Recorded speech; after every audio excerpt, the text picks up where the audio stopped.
नमस्तुभ्यं सुरेश्वरी हरप्रिये नमस्तुभ्यं नमस्तुभ्यं दयानिधे पद्मालये नमस्तुभ्यं नमस्तुभ्यं च सर्वदे सर्वभूतहितार्थाय वसविष्टं सदा कुरु जगतमाता नमस्तुभ्यं नमस्तुभ्यं दया। मार्गशीर्ष गुरुवार व्रत पूजा की बिल्कुल सरल विधि। आप अपने घर की चीजों से आसानी से मार्गशीर्ष के महीने में पड़ने वाले गुरुवार पर इस तरह से पूजा कर सकते हैं। दोस्तों, इस पूजा में सबसे अहम होता है माता लक्ष्मी की पूजा। जैसे कि अन्य गुरुवार पर हम भगवान विष्णु की पूजा करते हैं, लेकिन इस गुरुवार पर हम माता लक्ष्मी की पूजा करते हैं। तो प्रतिमा के लिए बहुत सारी बहनों के प्रश्न थे कि दीदी हमारे पास ये वाली प्रतिमा नहीं है, वो वाली प्रतिमा नहीं है। तो देखिए, आपके पास कोई भी प्रतिमा हो, आप उसको रखकर पूजा कर सकते हैं। जैसे कि हमारे पास हमने यहाँ पे माता लक्ष्मी और भगवान विष्णु की इस तरह की पिक्चर ली है। ये बहुत ही शुभ मानी जाती है। पहले मेरे पास भी नहीं थी, मैंने इसे बाद में मंगाया है।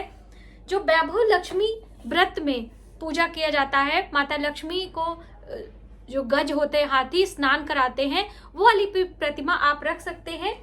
इसके साथ में आपको श्री यंत्र रखना चाहिए। तो हमारे पास तांबे पर अंकित है ये श्री यंत्र। यदि आपके पास ये नहीं है तो वैभव लक्ष्मी व्रत की पुस्तक में श्री यंत्र रहता है, आप उसको भी रख लीजिए।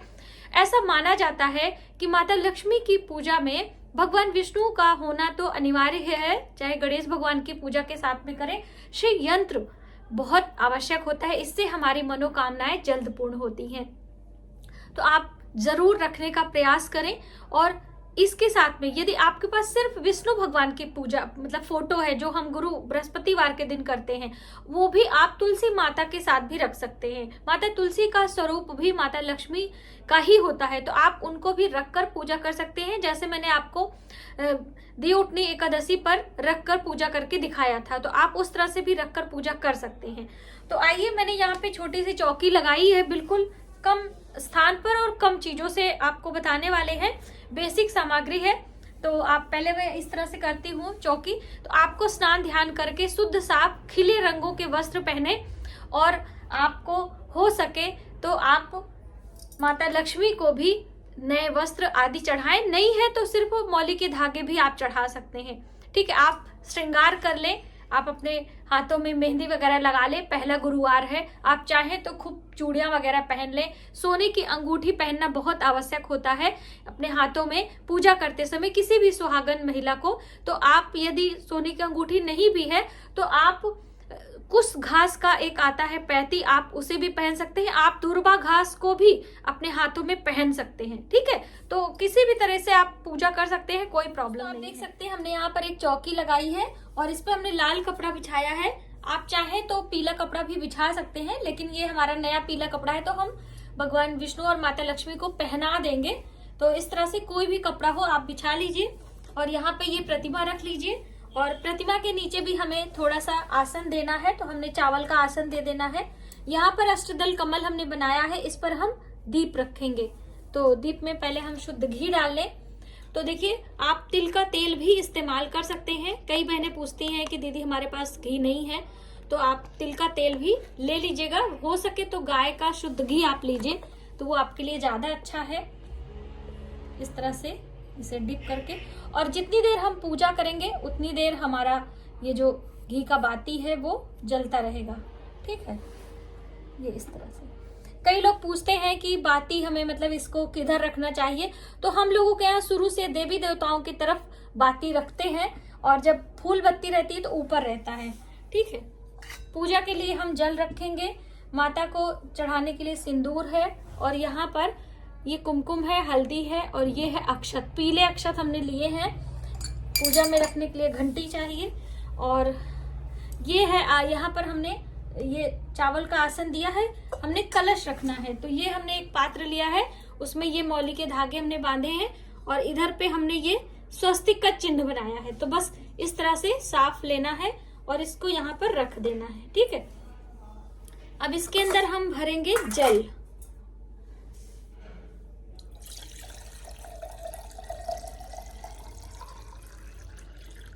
थोड़ा सा खाली ही रखिएगा, बहुत ज्यादा ना भरें। इसके अंदर क्या क्या डालना है आप देख लीजिए। ये है सुपारी, हरी इलायची, एक चांदी का चौकोर टुकड़ा और जोड़े से हमने लौंग इसमें डालना है।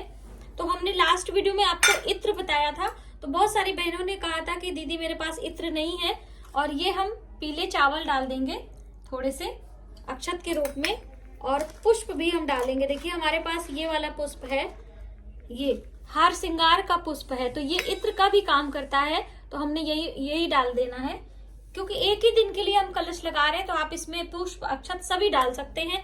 लंबे समय के लिए जब कलश लगाया जाता है तो ये सारी चीजें नहीं डालते, क्योंकि 8 दिन 9 दिन में ये सड़न पैदा करता है। और इससे पहले हम डालेंगे इसमें पंच पल्लव। तो हमारे पास ये छोटू सा है, तो हम इसी को डाल ले रहे हैं। आप आम के पत्ते, अशोक के पत्ते कोई भी आप डाल सकते हो इस तरह से। इसके ऊपर हम चावल से भरा पात्र रखे हैं, और ये है नारियल। श्रीफल पानी वाला है, जटा वाला है, और ये इसका मुख आप देख सकते हैं, यहाँ पर 2 आंखें बनी हैं।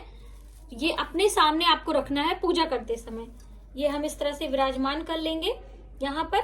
और जब आप पूजा करें तो सामने बैठे, अभी हम थोड़ा साइड में हैं क्योंकि हमको वीडियो आपको दिखानी है ये सारी चीजें, इसलिए हम यहाँ पर बैठे हुए हैं। और भोग प्रसाद के लिए हम आपको बता दें कि यहाँ पर ये है कुछ दूध से बनी मिठाइयाँ, बताशे, और ये है कुछ मौसमी फल और दक्षिणा हमने लिया है। उससे पहले दोस्तों आप गौरी गणेश की स्थापना जरूर करें। ये हमने एक पात्र लिया है, इसी में आसन देंगे चावलों का। इस तरह से सुपारी ली थी, इस पर हमने ये मौली के धागे लगाकर ये रेडी कर लिया है, ठीक है। तो यहाँ पर हम इनको आसन देंगे। और ये है हल्दी से हमने ये गौरी माता इस तरह से बना ली है। गौरी गणेश की पूजा प्रथम पूज्य देवी देवता होते हैं। भगवान गणेश की पूजा अकेले नहीं की जाती, इस वजह से माता गौरी के साथ में हमेशा पूजा करना चाहिए। तो ये हमारे रेडी हो गई माता जी, यहाँ पर हमने रख लिया है। अब इन सब चीजों के साथ में हम पूजा करेंगे। कुछ पुष्प हैं और कुछ श्रृंगार की सामग्री, बस इन्हीं बेसिक चीजों से हमने पूजा करनी है। अब सभी चीजें हमारी एक साथ हो गई हैं। अब पूजा से पहले हम सभी चीजों को शुद्ध करेंगे। तो हमने यहाँ पे दुर्वा घास ली है, आप कुछ घास भी ले सकते हैं। और सभी चीजों पर जल का छिड़काव करेंगे। गंगा जल मिश्रित हमारा ये जल है। और छिड़काव करते समय आपको कुछ खास मंत्र भी बोलने होते हैं, तो आपको हम मंत्र बता दें। अक्सर आप लोग पूछते हैं कि दीदी कौन सा मंत्र बोलना है, तो आप ओम अपवित्रः पवित्रो व सर्वास्थं गता पिबो या स्मरेत पुंडरीकाक्षं बाह्यांतरः शुचि, यानी बाहरी रूप से सभी चीजें शुद्ध हो, ऐसी भावना के साथ में हम ये इस तरह से शुद्धिकरण कर लेंगे। तो जब भी हम आचमन करते हैं तो इस तरह से हाथ में जल हमने लिया और अपने होंठों तक इस तरह से लगाकर और इस तरह साइड में गिरा देते। ओम केशवाय नमः, ओम माधवाय नमः, ओम नारायणाय नमः। बस चौथी बार आपको हाथ धो लेना है। हाथ धोते समय आपको क्या बोलना है? ओम ऋषिकेशाय नमः। साइड में आपको हाथ धो लेना है। और अब आप बाहरी चीजों को शुद्ध कर लिया, मन से शुद्ध हो गए, और उसके बाद अब हम पूजा की शुरुआत करेंगे। पूजा की शुरुआत में सबसे पहले हमें दीप लगाना है, उसके बाद हम संकल्प लेंगे। तो संकल्प लेके मैं आपको पहले दिखा देती हूँ। संकल्प के लिए हमेशा आपको कुछ दक्षिणा जरूर लेना चाहिए, और कुछ हम लेंगे चावल, अक्षत, अनाज, और उसके साथ में हम कुछ लेंगे पुष्प, और इस पे रखेंगे जल ये।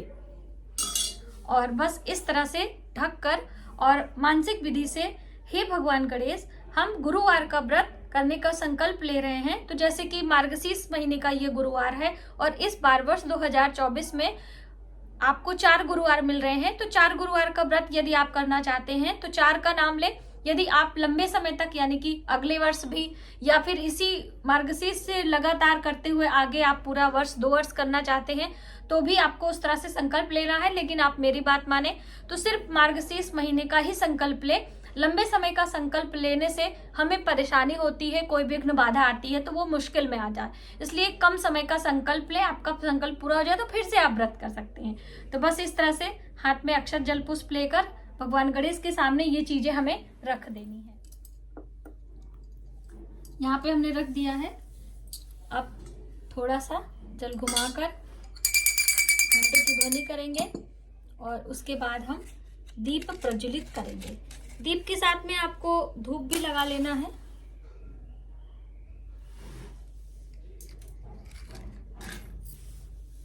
दीप देवता को प्रणाम करेंगे। ओम गंगणपतये नमः, इस तरह से भगवान गणेश का ही ध्यान करते हुए हम करेंगे। और फिर ये जो कुमकुम है, हल्दी है, थोड़े से अक्षत है, थोड़े से पुष्प चढ़ाकर घुमाकर दीप देवता को प्रणाम करेंगे। यहाँ पर हम दीप को प्रार्थना करते हैं, पूजा के साक्षी दीपक होते हैं तो इनका पूजा करते हैं। अब उसके बाद आपको क्या करना है, भगवान गणेश की पूजा करनी है। तो जल से स्नान कराने का भाव करेंगे गौरी गणेश को। वक्रतुंड महाकाय सूर्यकोटि समप्रभ निर्विघ्नं कुरु मे देव सर्वकार्येषु सर्वदा। हे भगवान गणेश, आप हमारे सभी कार्यों को निर्विघ्न संपन्न करें और यहाँ पर आकर विराजमान हो। गौरी गणेश के साथ में हम आपका पूजन करना चाहते हैं। एक बार आपको आवाहन कर लेना है, क्योंकि आपने मिट्टी मतलब इसको गौरी जी बनाया है और ये सुपारी पर आवाहन किया है। अब उसके बाद वस्त्र के रूप में आपको मौली के धागे, ये हमने इस तरह से बना के रखे हुए हैं, तो यहाँ पर हम ऐसे गोला करके वस्त्र का भाव करेंगे, यहाँ पर पहना देंगे। फिर उसके बाद हम थोड़े से अक्षत छिड़क देंगे, हल्दी कुमकुम का तिलक लगाएंगे,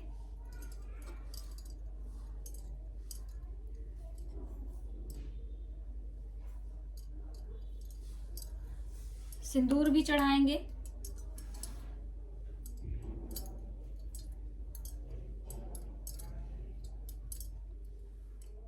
इसके बाद हमने जनेऊ चढ़ाना है, तो जनेऊ में थोड़ा सा हल्दी और कुमकुम लगा लेंगे इस तरह से, और यहाँ पर जनेऊ रख देंगे इस तरह से। भगवान गणेश के लिए दूर्बा है, तो दूर्बा बहुत ही प्रिय है, तो ये दूर्बा हम चढ़ाएंगे। और कुछ पुष्प हमें चढ़ाने हैं, तो ये पुष्प हमारे पेड़ के हैं, तो हमने इसको चढ़ा देना है। ये हार श्रृंगार के पुष्प हैं, इसे भी हम चढ़ा देंगे। और कुछ मिष्ठान भोग लगाने के लिए, तो हमने जैसे यहाँ पर लिया है, एक बतासा यहाँ पर हम रख देंगे और भगवान गणेश को भोग लगा देंगे और जल घुमा देंगे, प्रार्थना करेंगे, प्रणाम कर लेंगे।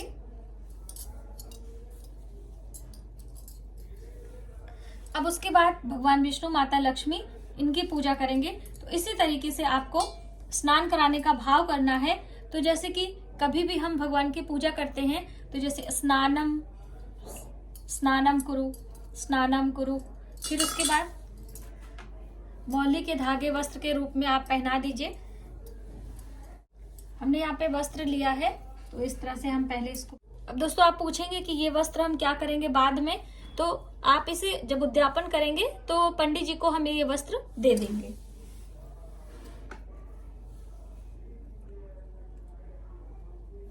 यहाँ पे पुष्प चढ़ा देंगे थोड़े से,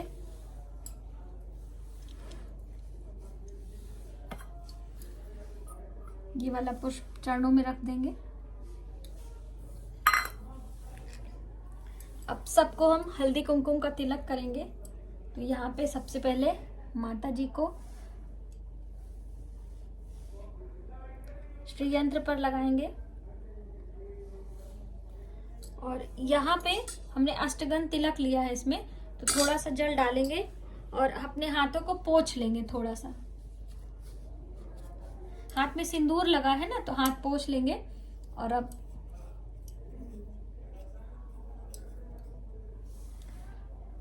नारद जी हैं, ब्रह्मा जी हैं, भगवान विष्णु हैं, ये सर्प देवता हैं और यहाँ पर ये गरुड़ देवता हैं। चक्र में, अस्त्र शस्त्र में, सभी जगह आपको तिलक कर देना है। और जैसे कि भगवान विष्णु को हल्दी का भी तिलक करते हैं, तो आपको हल्दी का भी तिलक कर देना है यहाँ पर। तो इस तरह से अब हम माता को सिंदूर लगाएंगे। तो जैसे मैंने आपको बताया, तिलकम समर्पयामि, चंदनम समर्पयामि, सिंदूरम समर्पयामि, इस तरह से सिंदूर आपको लगाना है।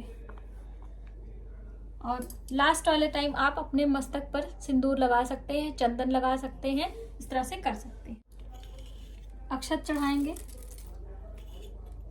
अक्षत चढ़ाने से हमारे जीवन में अक्षय पुण्य की प्राप्ति होती है। अखंडित चावल इसीलिए माता लक्ष्मी को चढ़ाया जाता है। वैसे भगवान विष्णु को तिल या फिर चने के दाल का अक्षत चढ़ाते हैं, तो हमने माता लक्ष्मी को अर्पित किया है। ये भी आप साथ में साथ समझते चलिए, वरना आप कोई पूछेंगे कि काहे आप चढ़ा रहे हैं। और जितनी भी चीजें हम चढ़ाते जा रहे हैं नीचे रखते जाएंगे। माता लक्ष्मी की पूजा है तो बिना श्रृंगार के माता की पूजा अधूरी रहती है। तो हमने यहाँ पे कुछ चूड़ियां और ये यहाँ पर रख देंगे। पास में सिंदूर है, जो भी श्रृंगार हो आप रख सकते हैं, नहीं भी है तो सिंदूर से आपने श्रृंगार किया है, हल्दी लगाया है, वो भी हो जाता है। इसको यहाँ रखेंगे और सबसे पहले हमने भोग लगाना है। तो ये भोग में हमने ये मिष्ठान लिया है और बताशे लिए हैं, तो इस तरह से। और जैसे कि भगवान विष्णु को तुलसी पत्र के बिना इनका भोग स्वीकार नहीं होता है, तो हमने ये तुलसी पत्र लिए हैं। तो अब माता लक्ष्मी को तुलसी पत्र नहीं लगाते हैं, भगवान विष्णु को लगाते हैं। साथ में पूजा कर रहे हैं तो भगवान विष्णु के पास में हम ये रख देंगे तुलसी, और बाकी ये भोग इस तरह से अर्पित कर देंगे। ठीक है।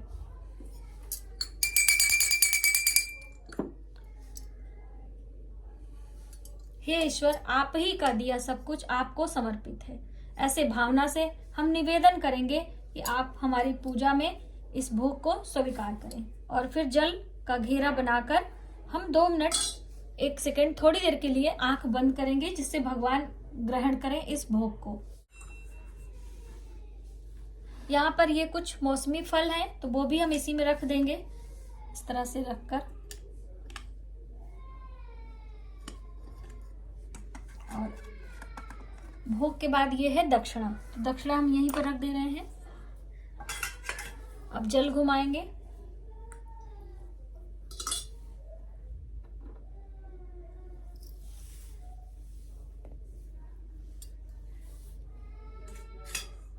दोस्तों आप चाहें तो 1 हल्दी की गांठ, सुपारी, लौंग, इलायची चढ़ा सकते हैं। तो अभी हम यहाँ पर चढ़ा दे रहे हैं। यदि आपके पास नहीं है तो आप प्रार्थना भी कर सकते हैं, लेकिन हल्दी की गांठ माता लक्ष्मी की पूजा में बहुत आवश्यक होता है। तो हमने यहाँ पे चढ़ा दिया है।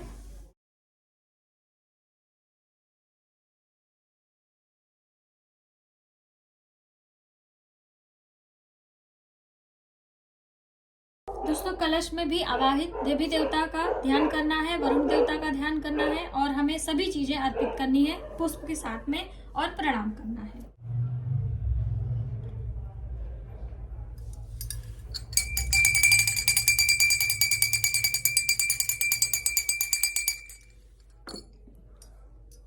विष्णुवे नमः। ओम विष्णुवे नमः। ओम श्री माता महालक्ष्मी नमः।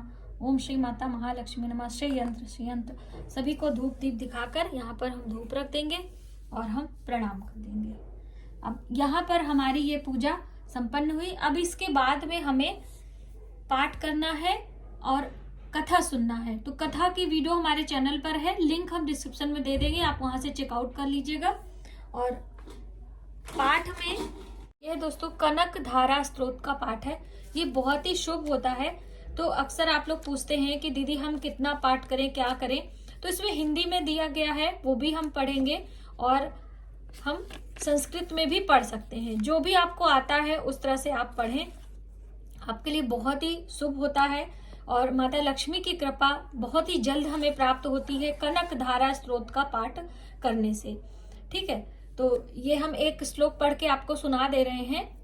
जिस प्रकार मेघों की घनघोर घटा में बिजली चमकती है, उसी प्रकार कैटव दैत्य के शत्रु श्री भगवान विष्णु के काली मेघ पंक्ति की तरह मनोहर वक्ष स्थल पर आप विद्युत के समान देदीप्यमान होती हैं तथा समस्त जगत की माता है। ऐसी भार्गव पुत्री भगवती श्री लक्ष्मी की पूजनीय मूर्ति मुझे कल्याण प्रदान करे। इस तरह से आपको माता लक्ष्मी की स्तुति करनी है। और यहाँ पर ये देखिए स्तोत्र है, महालक्ष्मी नमस्तुभ्यम नमस्तुभ्यम सुरेश्वरी हर प्रिय नमस्तुभ्यम नमस्तुभ्यम। यहाँ पर ये है लक्ष्मी सूक्तम, ये भी आपको पढ़ना है। तो आप जो चाहे वो पढ़ सकते हैं, आपके ऊपर है। उसके बाद आप दोस्तों मंत्रों का जप भी कर सकते हैं। तो यहाँ पर हमने कमल गट्टी की माला ली है, आप स्फटिक की भी माला ले सकते हैं। मंत्र जप करने के लिए बहुत ही अच्छा होता है दोस्तों, माता महालक्ष्मी के बीज मंत्रों का जप करना। और मंत्र हमेशा जप माली के साथ करना चाहिए, अक्सर हम आपको बताते हैं। तो अभी यहाँ पर रख के और मंत्र जप करने का तरीका आपको हम बता दे रहे हैं। ये जो हमारा सुमेरु होता है इसे अपने आगे रखना है और ये पहले मनके पर अंगूठे से हमें सरकाना है। ये उंगली और ये छोटी उंगली का इस्तेमाल हमें नहीं करना है। और मंत्र कौन सा बोलना है? बीज मंत्र है ओम श्रीं श्री नमः। ओम श्रीं श्री नमः ये सूक्ष्म मंत्र है और बीज मंत्र के जैसा काम करता है। आप इस मंत्र से जप कर सकते हैं। एक मंत्र बोलेंगे ओम श्रीं श्री नमः, ओम श्रीं श्री नमः, ओम श्रीं श्री नमः। इस तरह से आप माता लक्ष्मी के मंत्रों का जप कर सकते हैं। बीज मंत्र जो हम माता महालक्ष्मी में जप करते हैं वो भी आप जप कर सकते हैं। तो उसके लिए भी आपको पूरा माला एक हो जाए तब आप जप करिएगा। ओम श्रीं ह्रीं श्री कमले कमलालय प्रसीद प्रसीद श्रीं ह्रीं श्री महालक्ष्मी नमो नमः। इस तरह से ये मंत्र बीज मंत्र है, हम लिखकर स्क्रीन पर दे देंगे, तो आप वहां से लेकर एक माला अवश्य करिएगा। माला को ढक के करना चाहिए। आपके पास जप माली नहीं है तो आप कपड़े से ढक लीजिए। और दोस्तों आप सभी इस तरह से एक डिब्बे में थोड़ा सा कपूर रख के रखा करिए, तो आपका माला कभी भी खराब नहीं। इसके बाद दोस्तों हमें आरती करनी होती है, तो आरती के लिए अक्सर हम कपूर लेते हैं। तो बहनें पूछती हैं कि दीदी हम कपूर नहीं, क्या घी से आरती कर सकते हैं? तो आज हम आपको घी से आरती करके दिखा रहे हैं। थोड़े से अक्षत यानी कि आप फूल और अक्षत प्लेट में लगाकर और फिर हम आरती करेंगे। डायरेक्ट हमें दीपक नहीं लगाना चाहिए, तो हम पहले आपको दीपक लगा देते हैं और आरती करनी चाहिए। जैसे कि बहुत सारे लोग सोचते हैं कि हमें माता लक्ष्मी की पूजा में माता लक्ष्मी की आरती ही नहीं करनी होती है, तो ऐसा गलत है। कभी भी आप माता लक्ष्मी की पूजा करें या किसी भी देवी देवता की, तो आरती अवश्य करनी होती है। बिना आरती के हमारी पूजा अधूरी मानी जाती है ना? तो आप ये ध्यान रखा करिए। तो हम थोड़ा सा धूप भी लगा ले रहे हैं और आरती करने से पहले थोड़ा सा शीतलीकरण करते हैं। तो इस तरह से जल घुमाएंगे ये और खड़े होकर आरती करेंगे। ठीक है, तो चलिए।